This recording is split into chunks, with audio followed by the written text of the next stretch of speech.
শক্ত করে ধরো হাত, পাড়ি দিতে হবে বাধার দেয়াল, চলতে হবে ছন্দে তালে কদমে কদম মিলিয়ে। ফুটবলে টিম বন্ডিং বাড়ায় মনোবল।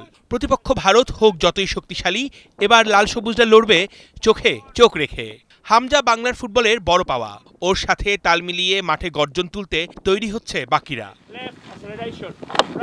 বাংলাদেশের হয়ে সাফ অনূর্ধ্ব-20 চ্যাম্পিয়নশিপ দলের সদস্যদের জন্য এটা বড় সুযোগ নিজেকে প্রমাণ করার। ওদের পারফরমেন্সে নজর রাখছে হেড কোচ কাবরেরা। দলের সবাই সেরা প্রস্তুতি নিচ্ছে যাতে নিজেদের খেলার লেভেলটা পরবর্তী ধাপে নিয়ে যেতে পারে। বিশেষ করে তরুণরা অনেক পরিশ্রম করছে। চ্যালেঞ্জ নিতে আমরা প্রস্তুত।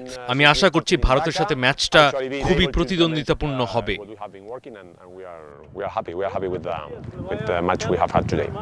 যে কোনো ফুটবলারের কাছেই জাতীয় দলের হয়ে খেলা সবসময়ই গর্বের। সাফ অনূর্ধ্ব-20 চ্যাম্পিয়নশিপের আত্মবিশ্বাস নিয়েই খেলবে তরুণরা। কঠোর পরিশ্রম করছে ওরা, মনে জ্বলে ওঠার জেদ। ভারতের বিপক্ষে খেলার সুযোগ পেলে নিজেদের সেরাটা দিয়েই লড়তে চান নোভা, তপুরা। কোচের কথা অনুযায়ী আমরা সব ট্রেনিং করতেছি পারফেক্টলি, সো আই হোপ সবকিছু ভালোই হবে ইনশাআল্লাহ। আই থিঙ্ক টাফ হবে, বাট সমস্যা নেই। অ্যাজ এ নাম্বার 9 হিসেবে আমি এখানে ফাইট করবো, এবার ইনশাআল্লাহ খেলা ট্রাই করবো। আসলে সৌদিতে আমার এবার ফার্স্ট ক্যাম্প, তো আমি এর আগেও ন্যাশনাল টিমে 2টা ম্যাচ খেলছি এবং সৌদি ক্যাম্পে এসে আমার আর কি ভালো লাগতেছে। কোচ যেভাবে ইনস্ট্রাকশন দিতেছে ওইভাবে খেলার চেষ্টা করতেছি। ভারতের বিপক্ষে ম্যাচকে সামনে রেখে বাংলাদেশ দল ফিটনেস ও ট্যাকটিক্যাল অনুশীলনের উপর জোর দিচ্ছে। অভিজ্ঞ ও নতুনদের সমন্বয়ে গড়া দল ম্যাচের জন্য প্রস্তুতি নিচ্ছে সৌদি আরবে।